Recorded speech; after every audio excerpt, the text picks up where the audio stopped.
Hello. Good afternoon. I'll let you get connected to the computer and the audio and video if you want. So happy to have you here today with us. I am Laura, and I'm excited to be hosting this today. What I always like to do is I like to start off by if you can open the meeting group chat, and then if you can just jot down if you've ever been to Greece before. And if you have, maybe what was your favorite place? And if you haven't, where you would be interested in traveling to if you get a chance to do that. So I'm Laura. I am one of the virtual event hosts here, and I'm a travel blogger, travel advisor with Travel 80 by 80. And for me, for Greece, the last time I was there was, oh gosh, like 20 years ago. So I'm super excited to be hosting this today to hear all these tips so I can get back there. So before we get into all the fun details on Greece, I'm going to share my screen and share with you some things about the Nomadic Network. So TNN is a community of travelers inspiring others to see the world. It was founded by Nomadic Matt and now is owned by Lisa Field, who we actually have is the one who is presenting today. So welcome, Lisa. Super happy to have you doing this for us. We've hosted over 250 virtual events, which is amazing. Obviously, you know where our website is, and then we have tours that we have coming up throughout the year. I'll share more about that at the end, but definitely always check out our website for more info. You can follow us on Instagram, subscribe to our YouTube channel, and register for virtual events like you did here. And then obviously, we always love to have everyone join us on community tours. So hopefully you can check those out as well. If you're comfortable turning your video on, definitely do that. It's fun to see your faces. If not, that's fine too, because I know everyone knows how to use the chat box, but I'll keep everyone muted probably for the duration. Maybe at Q&A, we can go off mute a little bit to ask questions. But in the meantime, when Lisa's presenting, if you have a question, just write the word question first, and then I'll make sure we get that asked at the end of the call. And then always support our speakers. They're volunteers, and they do this out of the kindness of their heart. And so we're super excited to have Lisa here today with us. So if you are not aware, Lisa is the very own owner of our Nomadic Network. So yay, Lisa, so happy you took it over and have graciously done that and continue to see it through with so many amazing things to look forward to over the next couple of years. So her passion for travel began at the age of 15 with a film set in Santorini, Greece. I definitely want to hear more about that, which sparked a lifetime of exploring new destinations. She's traveled all over the world, has even participated in medical mission trips abroad. So amazing. And we're so lucky for everything that she brings to the TNN community, especially her travel knowledge and her expertise in leading group tours. And can't wait to learn so many more tips that you're going to share with us today and basically hear how Greece stole your heart. So Lisa, I'll let you take it on over from here. Hello, everybody. I'm Lisa. I'm Lisa Field. I'm the owner of the Nomadic Network. And I have always had a passion for travel and just feel so lucky to be able to be at the helm of this incredible company. I live in Portland, Oregon. If any of you have been in the Pacific Northwest, it's cold, it's a little bit damp here, but we love it. But one of my favorite places in the world, actually my favorite place in the world, is Greece. So I've been elected to do a talk on Greece, all things Greece, because I've been many times. So without further ado, I'll start sharing my screen.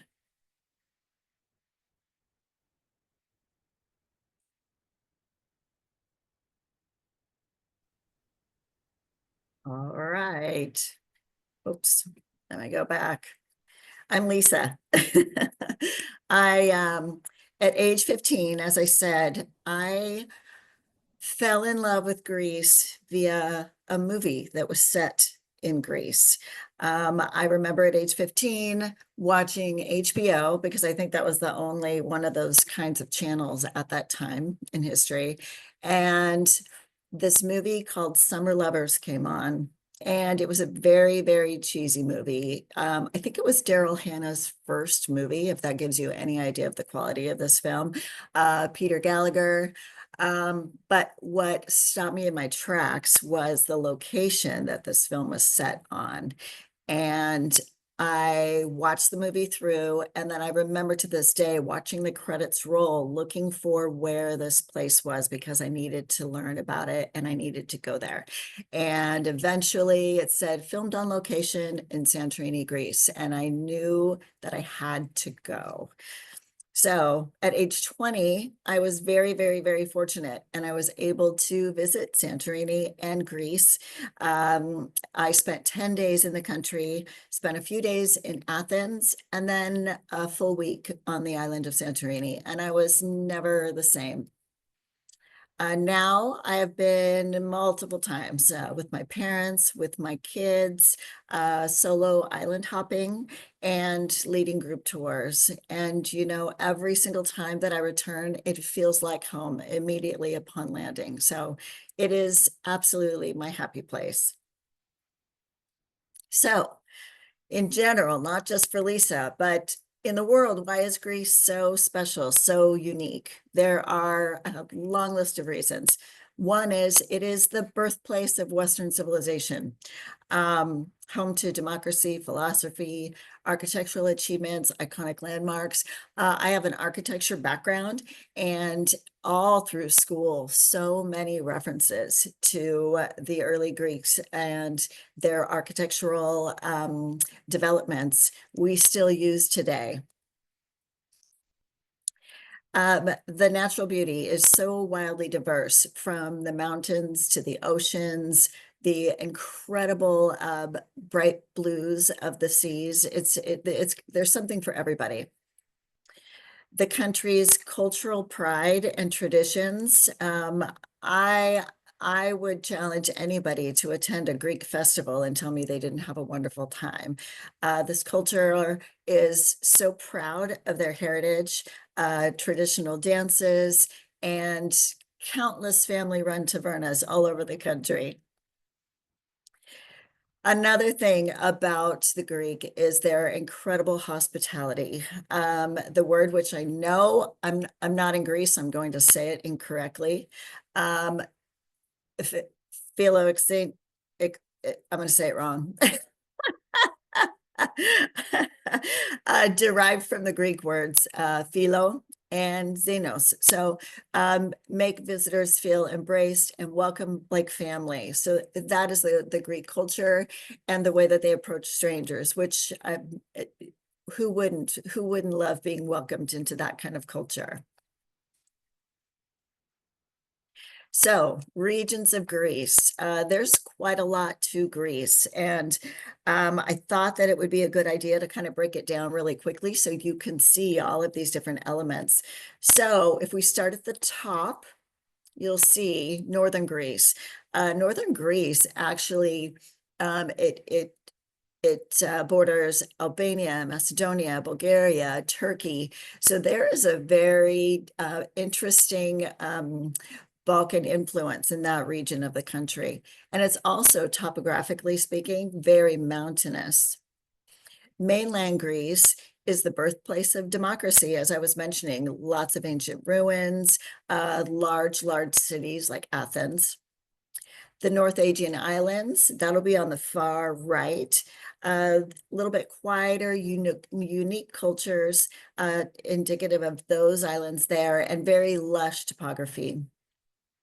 The Sporades Islands, which is between the North Aegean and the mainland, very small, secluded, lots of pine trees on these islands, serene beaches, and just very much more traditional and quiet. Then we head down south a little bit to the Cyclades. This is the area that you see so many postcards: the whitewashed villages, the sunsets, the nightlife, the dramatic cliffs of Santorini. And then the Dodekanes over to the the lower right, medieval castles, ancient ruins, very quiet, serene, not so much trampled by tourism by any means. Then we head furthest south to Crete. Crete has some very strong Venetian influences and ancient Minoan palaces. And then we head up close to the mainland. You'll see that there's a chunk there that actually isn't, it's barely attached, the Peloponnese Peninsula. And this is where we've got legendary sites like Olympia. And then finally, the Ionian Islands. This is where Corfu is. Very lush, green, humid, damp, and gorgeous scenery in this area. So I wanted to highlight a few of these, not all of those, but wanted to talk first about the northern region. And this is, thinking of the topography, this is where we've got very tall mountains, Mount Olympus, rocky landscapes, lots of wine vineyards. Climate is cooler than southern Greece, but snow in the wintertime, very snowy, just like in a lot of other areas of the world, with very moderate summers. And then beaches, gold sandy beaches, just like so much of Greece. History, this is where Alexander the Great has his legacy. Cities, Thessaloniki is the second largest city in Greece after Athens, a huge city, rich history, Byzantine influences throughout, and gorgeous waterfronts. And then again, this area has got the neighbors of Albania, Bulgaria, Turkey. And so the Mediterranean influences are really woven through with the Balkan culture. So very, very unique. Then the mainland region, topography, rugged mountains, fertile, lots of dramatic coastlines. Climate is hot summers, very, very hot. If you've been to Athens in the summertime, you know it can be brutal.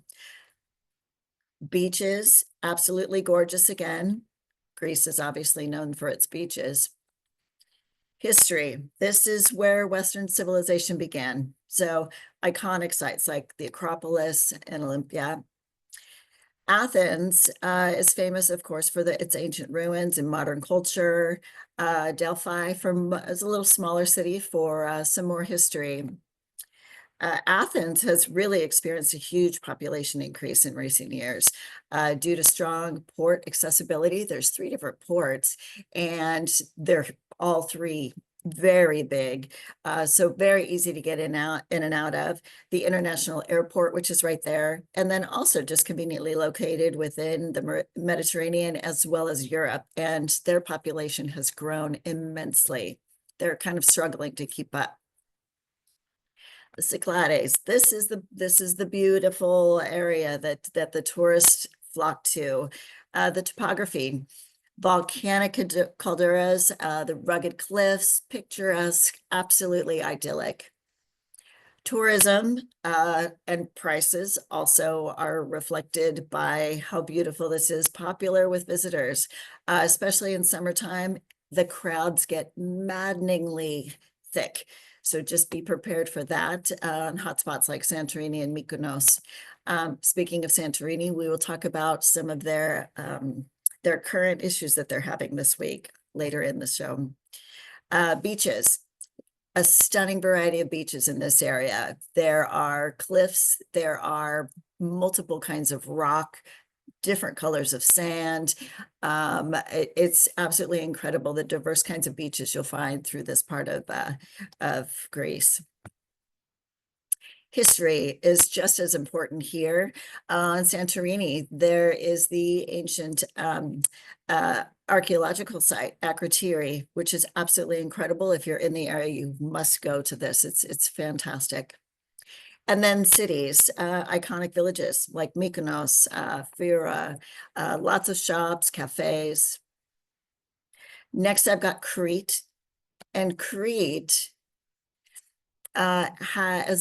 it's experienced an increase in tourism in the last few years, which is not a surprise. It's a huge island. It dwarfs the others in size. It's much larger than any of the other Greek islands. Hania has a very strong Venetian feel to their harbor. It was Venetian run back in the Middle Ages. Heraklion is more of a big city, not quite as pretty in a lot of the areas, but it's more of a metropolitan area. Topography, Lots of rugged mountains, lots of gorges and fertile valleys, which I'll mention later is covered with olive trees. The culture, the Cretan culture it's Greece, but it also sees itself very differently. Crete became part of Greece in just 1913, which at first glance you think, well, that was quite a long time ago. It actually wasn't. So just over 100 years ago. So in Crete, people can be very passionate about their Cretan heritage, insisting that they're not Greek, they're Crete. And the reason why they joined Greece in 1913 was because at that time they were really struggling with having other countries try to conquer them. Where you see that they sit in the Mediterranean, they were fairly vulnerable and exposed, and they knew they needed to align with a larger force. So they became part of Greece at that time. There is a ton of history in Crete, Minoan ruins, Byzantine, Venetian, quite a lot of other countries that have influenced this area. And as I said, olive oil is a huge production here, and they produce about 30% of the supply of Greece there. And then lastly, we've got the Ionian Islands, which is where Corfu is. This region is influenced by other neighboring countries, the Venetians, the French, and the British. So very different there as well. The Old Town of Corfu is a UNESCO World Heritage Site. Gorgeous, absolutely beautiful old town, so charming. Olive oil. Corfu has a large olive oil history as well, with olive trees dating back to ancient times. One of the oldest olive oil producing regions in all of Greece. And topography, while there are other areas of Greece that are much drier and windswept, Corfu is the opposite. It's lush and green and dense forests and rolling hills and just gorgeous. So I wanted to talk a little bit about what Greece produces. The first thing that comes to mind for me is its leather goods, and that's been for hundreds of years. It ain't, well, more than hundreds of years. It dates back to ancient Greece. The artisans use sustainable tanning methods and always have. The employment for leather goods is, the leather industry supports thousands and thousands of small family businesses and artisans around Greece. The sandals they're every kind of sandal you could possibly imagine, but there are quite a few that are really inspired by ancient Greece, and the ones that they used to wear with their early togas. Monastiriki Market is right there in Athens, and it's famous for custom leather products. And personally, I need to tell you that when I was first there at age 20, I was right there at in Monastiriki Square and bought my very first pair of leather sandals there, took them home, and they lasted for at least 20, maybe 22 years. They were raw leather.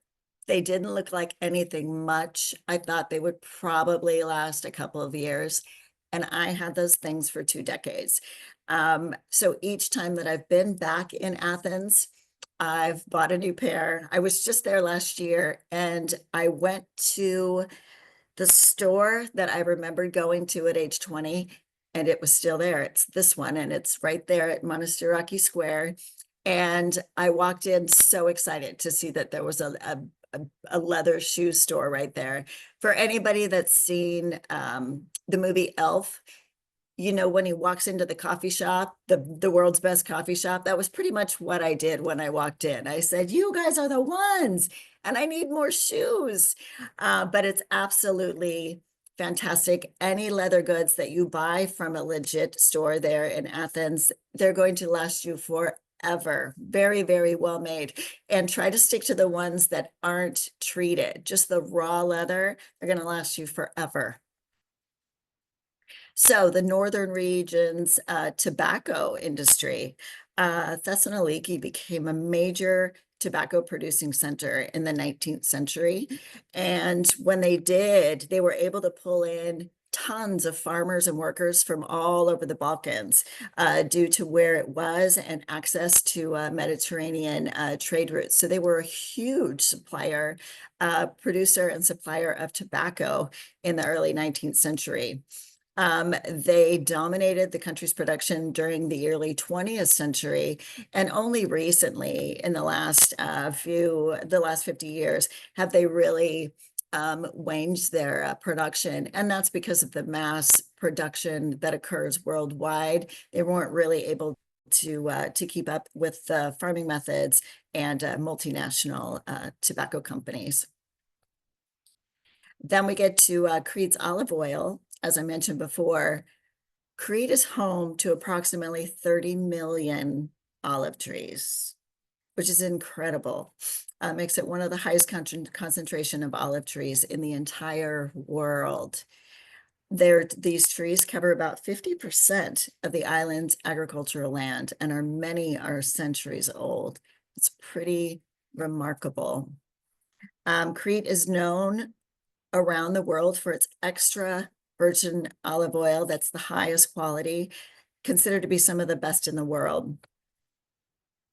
And the amazing thing is that many producers still use centuries-old techniques, with cold pressing being the most common method for extracting oil. And olive oil is a cornerstone of Greek cuisine, but also Cretan cuisine and daily life, including cooking, medicine, cosmetics. When you're there, every kind of hand lotion and body lotion and shampoo, everything's got a little bit of olive oil in it. It's pretty incredible.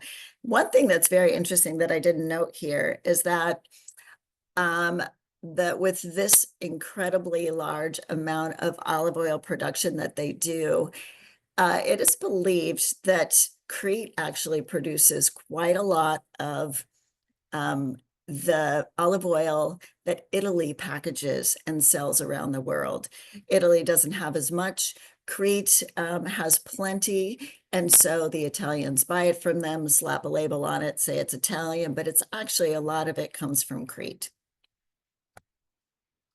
Santorini has an incredible wine production.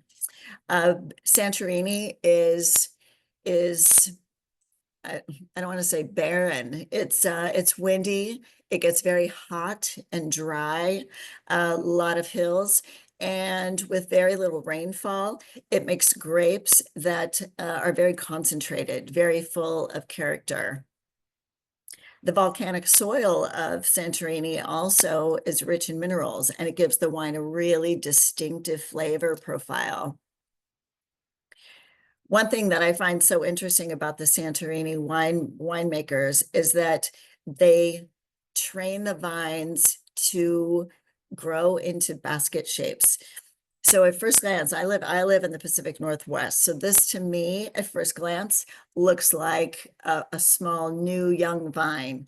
It in fact isn't. It's a very old vine. And what they do is they teach it to weave itself into a basket. So if you were to pull all of those leaves back, then you would see the vines woven together, and it would create a protected little basket of the vines, of the roots of the vines. One thing that's wonderful about this is because there are such high winds on Santorini, it keeps the grapes very low to the ground, so they're less impacted by the winds. But also, when there is moisture, it helps contain that moisture as long as possible down inside that basket. Santorini produces about 1.5 million liters of wine annually. Speaking of Santorini, Santorini is having a very bad couple of weeks. Don't know if you've heard about this in the news, but Santorini was actually formed ages ago by being built. Well, here, I'll tell you. The way that they're having a bad week is that they're having quakes currently every 10 to 15 minutes for the last 2 weeks, which is horrifying. It sounds awful. They've evacuated the island of a lot of people. Schools have closed. Kids have left. They're battening down the hatches because they're not sure what this means, if something really awful is going to happen with the series of earthquakes. Santorini was formed by a massive eruption about 1600 BC that collapsed the center of the island into the sea. If you look at that, the shape of it, that is the portion that collapsed. So it's self-created by a past earthquake, a submerged crater that now is visible as the circular Santorini Island group. It is one of the most active volcano areas in the world. So it's a very it's a little bit nerve-wracking because it's a dangerous area to have this kind of activity. The largest quake that it ever had was in the last century, and it occurred right here in Greece. It was 7.7 magnitude, and it struck in 1956. The problem is that where it creates a very large tsunami effect as a result. And in that case, it triggered a roughly 65-foot tsunami.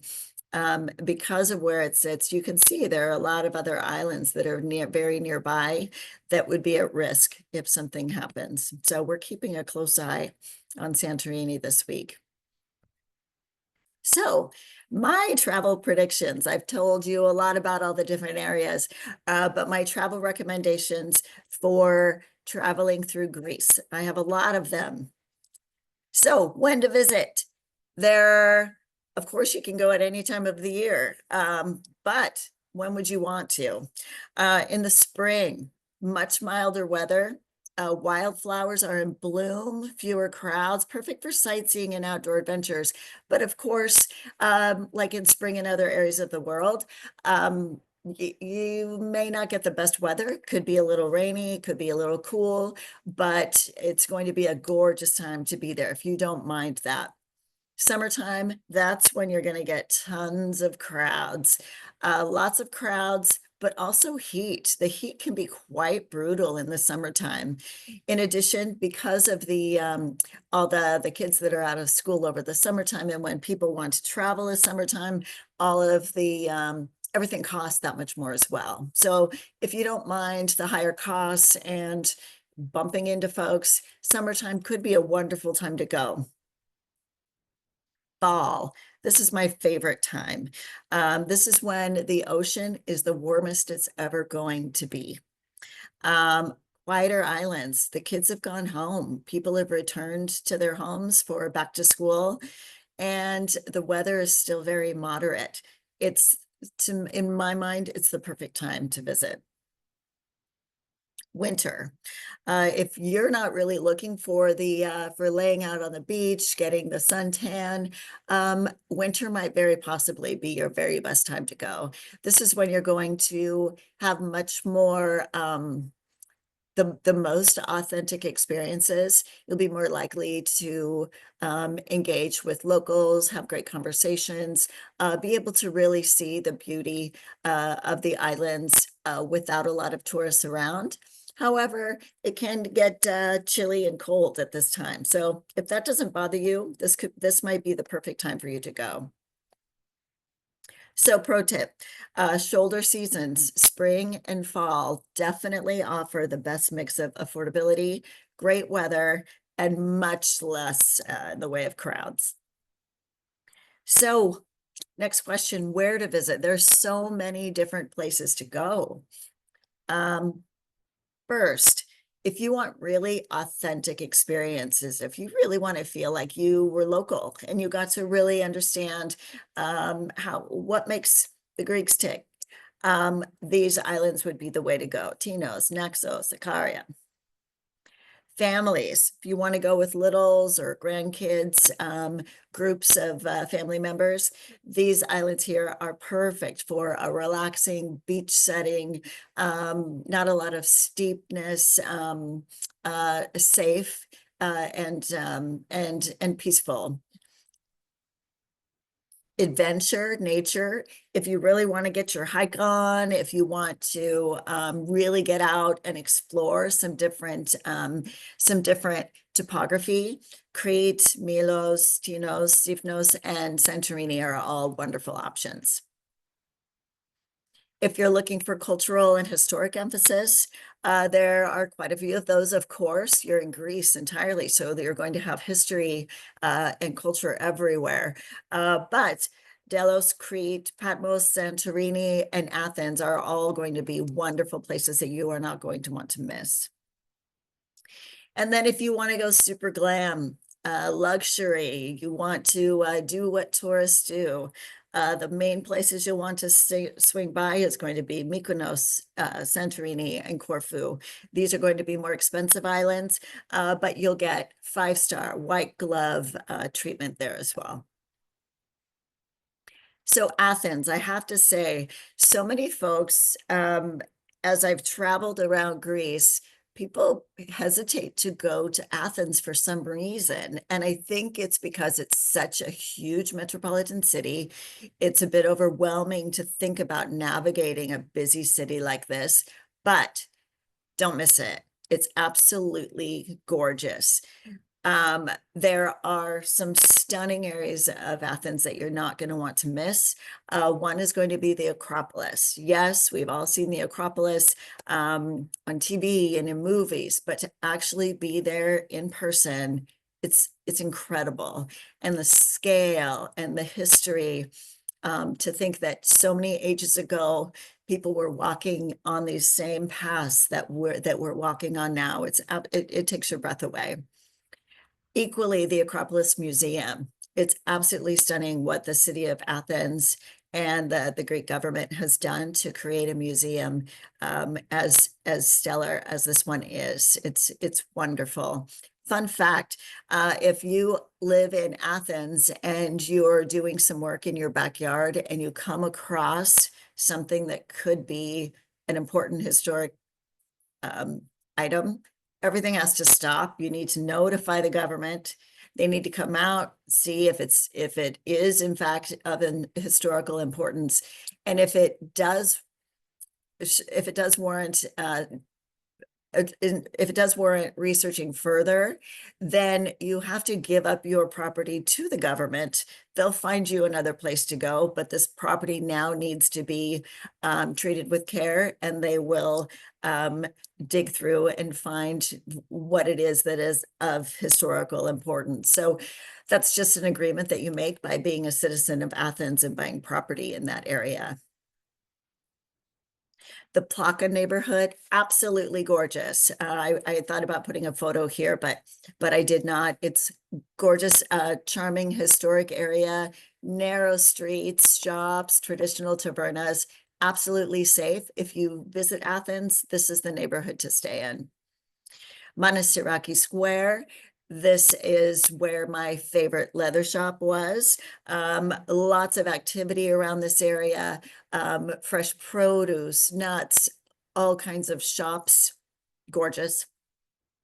Then the National Archaeological Museum. If you really enjoy archaeology, you would never, ever want to miss this. They have an expansive array of Greek artifacts on display there.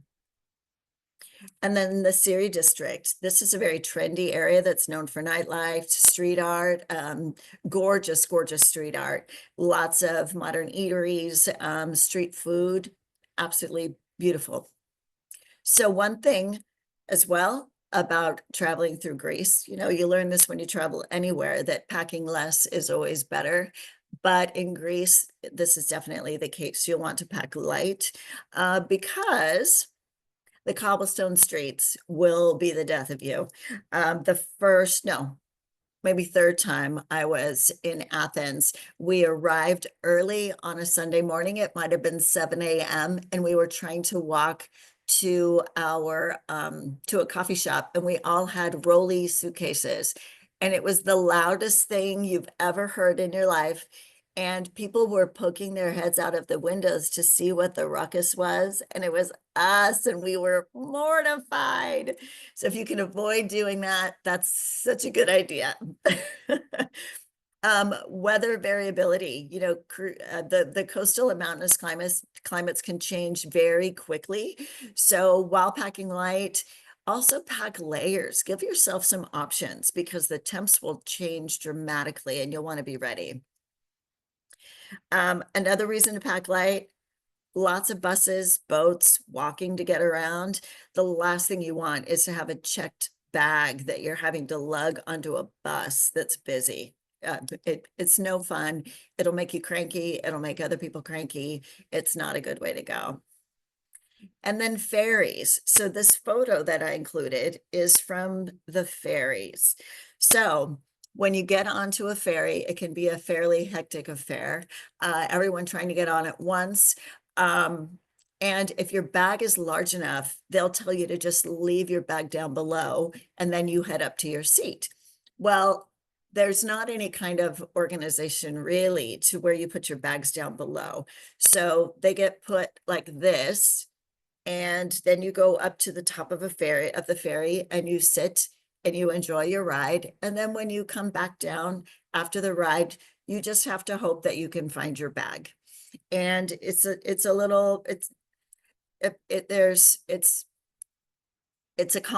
agreement, a mutual agreement amongst everyone that everyone is on the same page. No one's going to steal your stuff. But when you're traveling and all of your things are in this bag, it's a little scary to leave it unattended like that.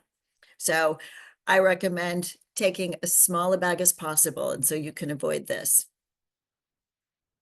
Renting a car. I love renting a car. There are going to be certain areas where you just won't need to, but on certain islands, they're smaller, they're more spread, they're less inhabited, they're potentially more spread out. Maybe they don't have a very strong bus system available, in which case it might benefit you to rent a car. What's important though is that before you leave home, just to remember that you might very well need an international driving permit to drive that car. Sometimes those car rental dealerships don't care. They'll just let you do it anyway. But just to protect yourself, you'll want to look into this prior to leaving. Road conditions. Be prepared for some crazy narrow winding roads like you've never seen. This here was a car that I rented, and I actually almost got it stuck on a very narrow road, which is incredible to believe because it's the tiniest car I've ever seen. But these they're not built the same way that we are in the US. And just if you're a nervous driver, maybe this would be something you wouldn't necessarily want to partake. Manual transmission. Almost all of the rental cars are manual. You can get an automatic, but you need to request that ahead of time. So don't leave yourself in a lurch. No pun intended. Don't leave yourself in the lurch and have to drive a manual if you haven't done it before, or you will be lurching. Parking challenges. If you do want to rent a car in Athens, I would encourage you to think twice about that. There's such a great public bus system and cab system, and getting around in a major city can be hectic anyway. But with very minimal parking ability, it's easier sometimes just to skip that and walk. Always remember to check the insurance policy on any kind of a car, because if somebody else runs into your car, you don't want to have to, you just want to be prepared for what's to come.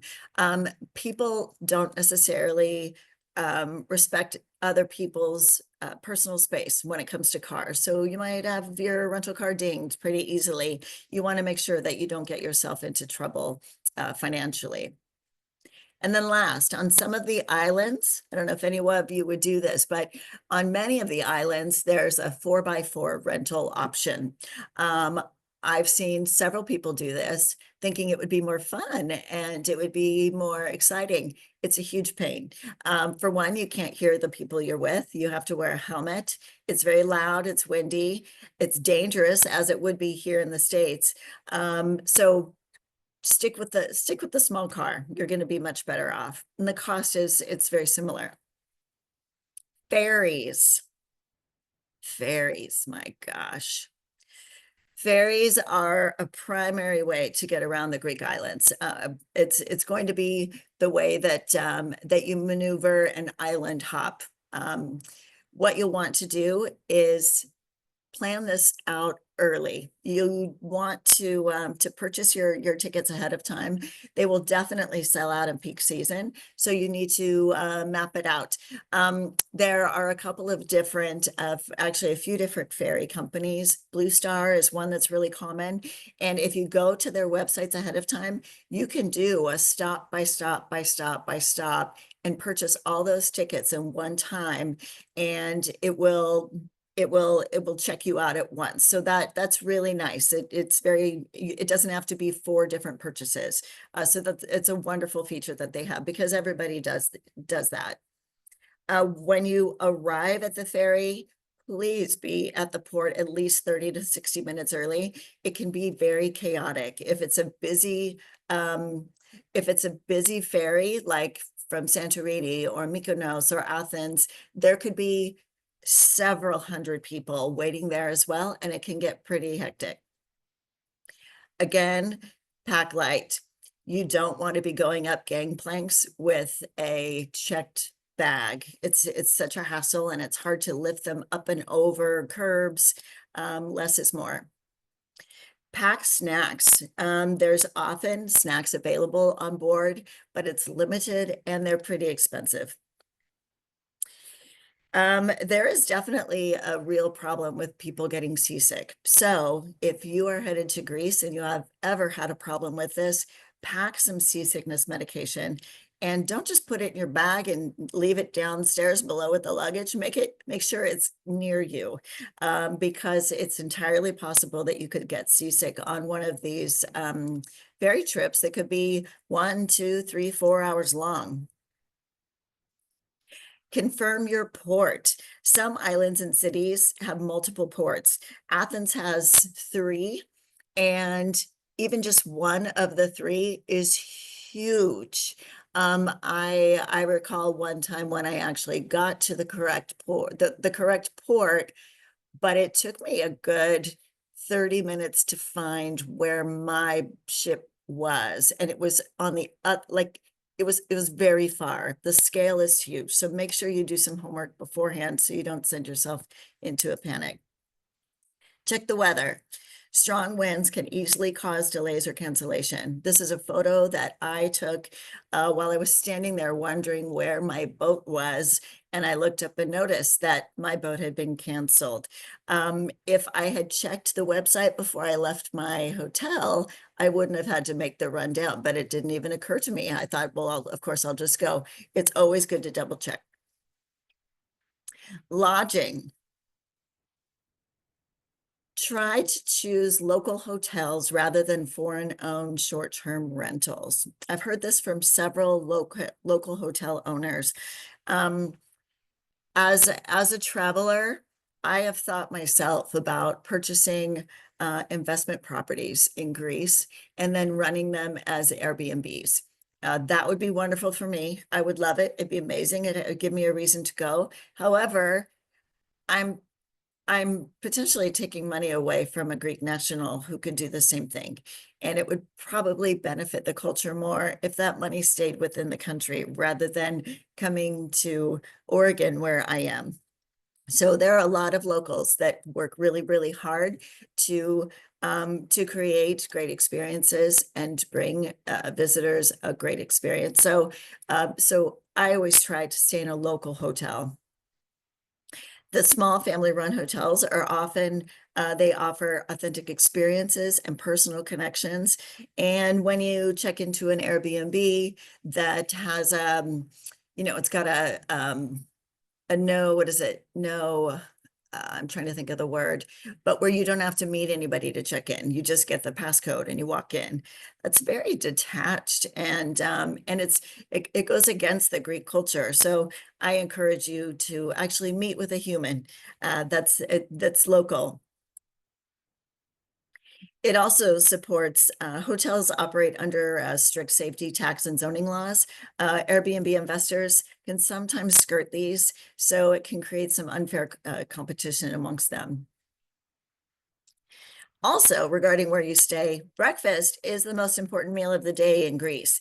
Many Greek hotels offer absolutely incredible spreads. So don't miss this. Make sure that when you're looking for a place to stay, find someone that's got breakfast included, and you won't be unhappy. There is something for everybody. So you can find a good quality hotel inexpensively.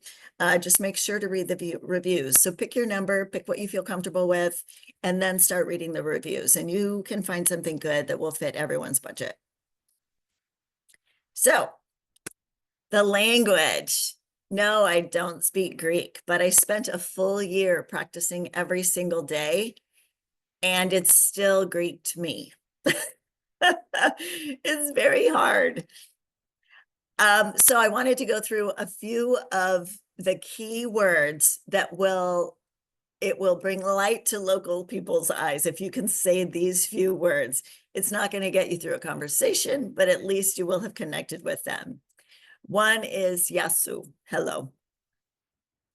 Kalimera, good morning. Kalispera, good evening. Kalinika, good night.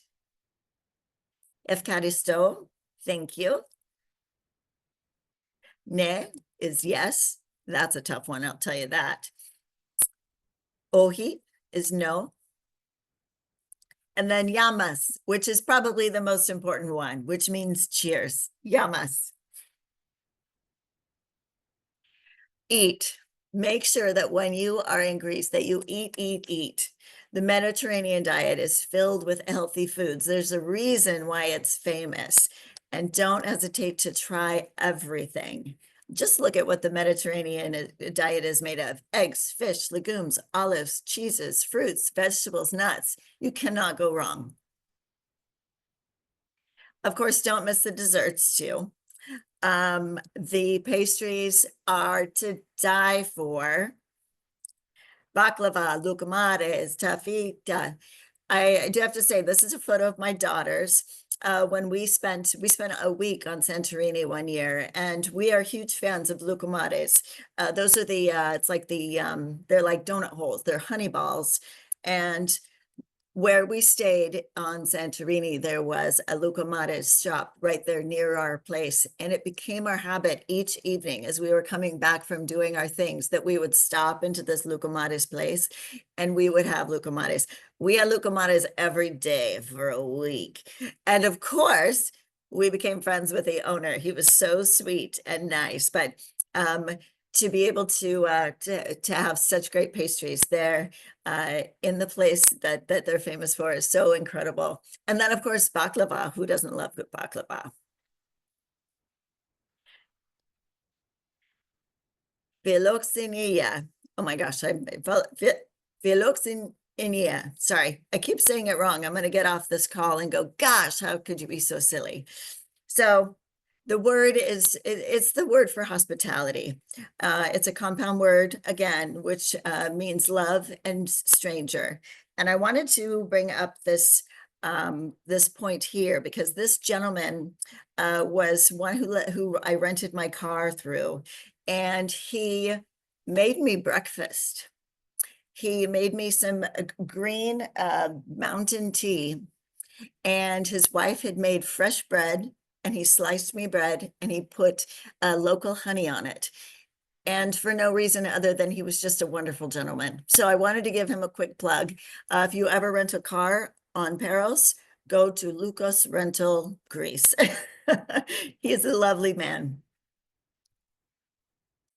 The other example of this is I stopped in this little village and went to take a photo of this gorgeous front step. Isn't it stunning? There was a woman on the front step and she was sweeping and she saw me go to take a picture. And I said, oh, do you mind if I take a picture? And she said, well, let me finish first. So she finished sweeping, put the chairs where she wanted them, and she let me take the picture. And I started to talk to her and she said, oh, thank you so much. My husband and I are working on another property nearby. Do you want to see it? And I said, sure. So we went over to it, and these are some photos of it. That is a 100-year-old home that they are remodeling.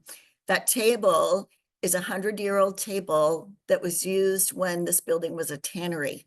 This is what they used to work the leather on, and they're remodeling it. So I got a little remodel tour. People are so kind and so friendly. So I know we've got just a few more minutes, but I want to go through the navigating Greece as an American. There are a few things. So entry, passport is required, but no visa is necessary. So that's lovely. English, widely spoken, especially in the tourist areas.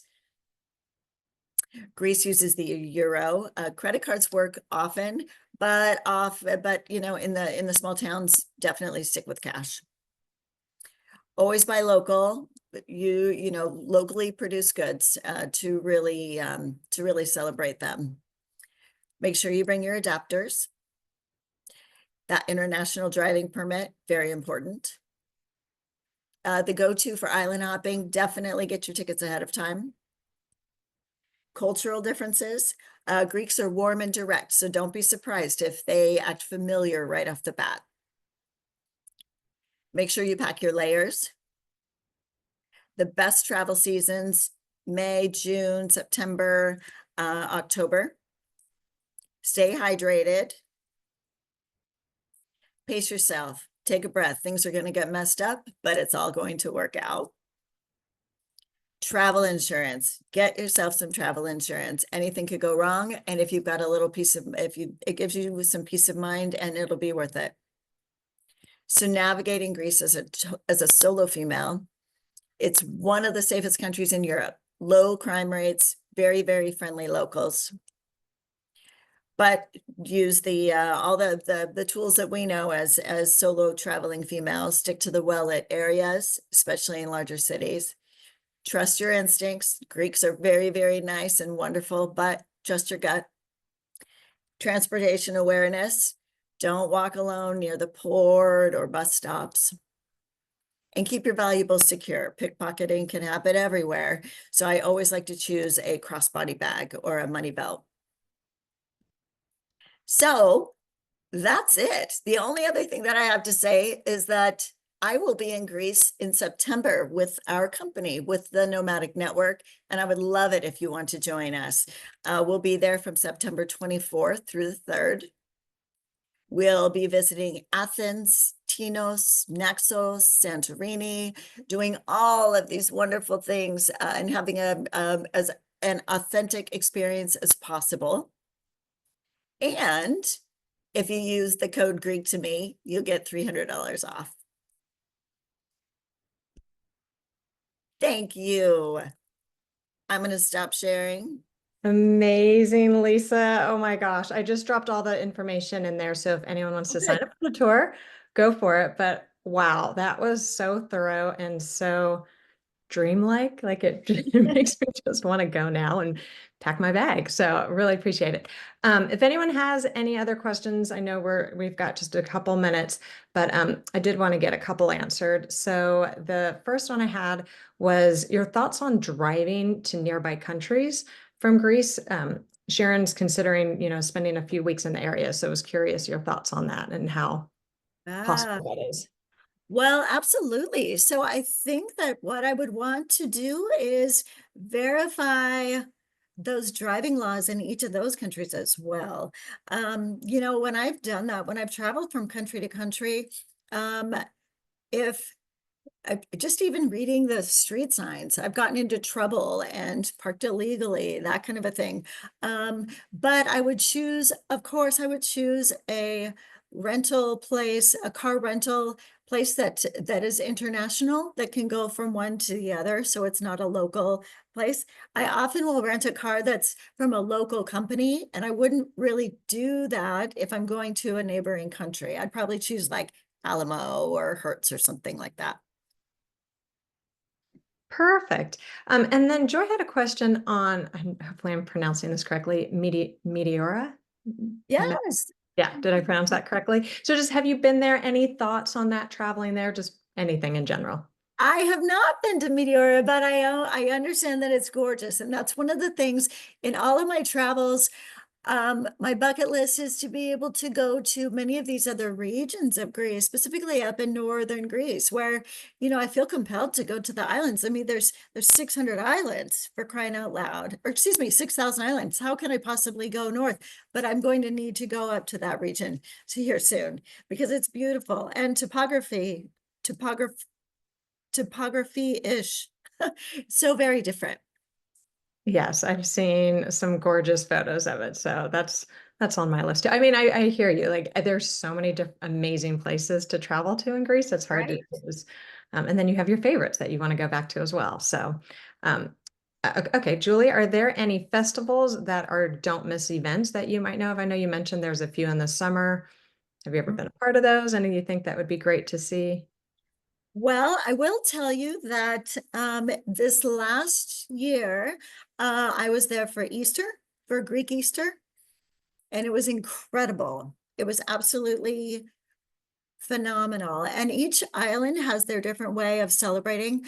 But one thing that I found so interesting is that in the US, the Greek or excuse me, in the US, the Easter tends to be more of a familial kind of celebration. People go home and they celebrate at home or they go to church. But in Greece, it's in the streets and it's inclusive and it's larger than life. And I was in Athens the night it would have been on Good Friday, and all of the processionals going through the streets and people following along, and it was incredible.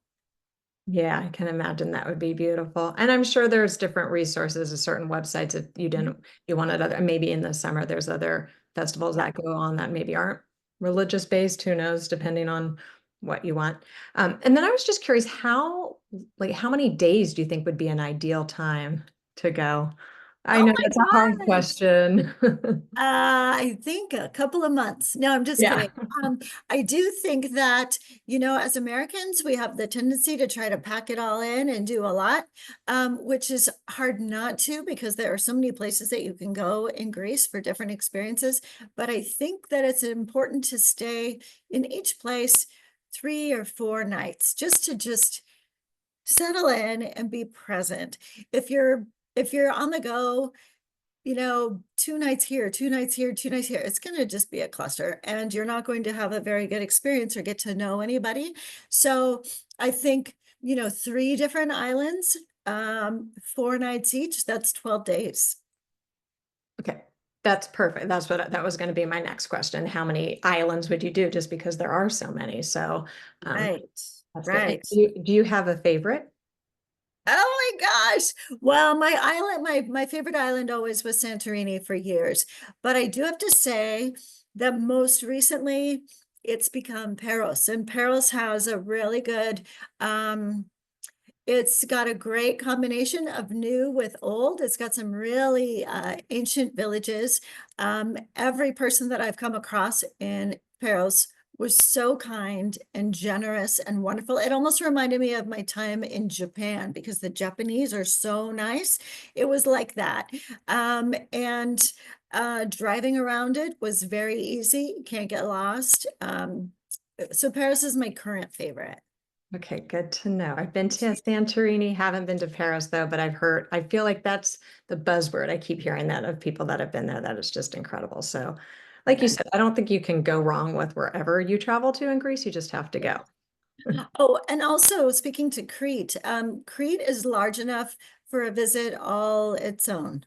It's not a hop in for 3 nights kind of a place like the other ones. It's basically large enough to be its own substantial country. It's got major cities, it's got beaches, it's got mountains, it's got everything. So And it's to get to Crete, can you take a ferry there as well, or do you need to fly in and out? You can take a ferry, but it can be a little bit brutal, and especially during a busy tourist season, it's jam-packed. It can often be definitely when you think about ferrying versus flying, check the prices because the flights are going to be half an hour to each place, whereas a ferry is 5 hours and the cost might be comparable. So I'd rather fly any day than spend 5 hours on a busy boat. Right. Okay. That's perfect. Great. So good, Lisa. Truly, this was so. I mean, I've been to Greece before, but I don't feel like I knew everything that you've talked about. So it was so good to just hear it from your perspective, and obviously your love for it shines through too. So thank you. Oh, I'm going to quickly share my screen. We have just a couple things that are coming up. So we have our every month we have a TNN community virtual happy hour. We have one coming up on February 20th, and then another one on March 20th. So if you're interested in that, that's way more informal. That's just where we chat with each other, get to know each other, share travel stories. So always pop into one of those if you can. And then on March 6th, we have our next presentation on the Beyond Selfie Stick Tourism, tips on how to travel deeper. As we mentioned, we have our community tours. We have two coming up that are closed, which is exciting, India and Vietnam. And then kicking off in September, we have Greece, Peru, and Morocco. So if you have any interest in those, definitely check out our community tours on our homepage. And that's everything. Thank you for joining us today. I really appreciate your questions and being here. And then Lisa, I appreciate you sharing your love for the country. thank you. Thank you guys for having me. Yes. All right. Have a good night, everyone.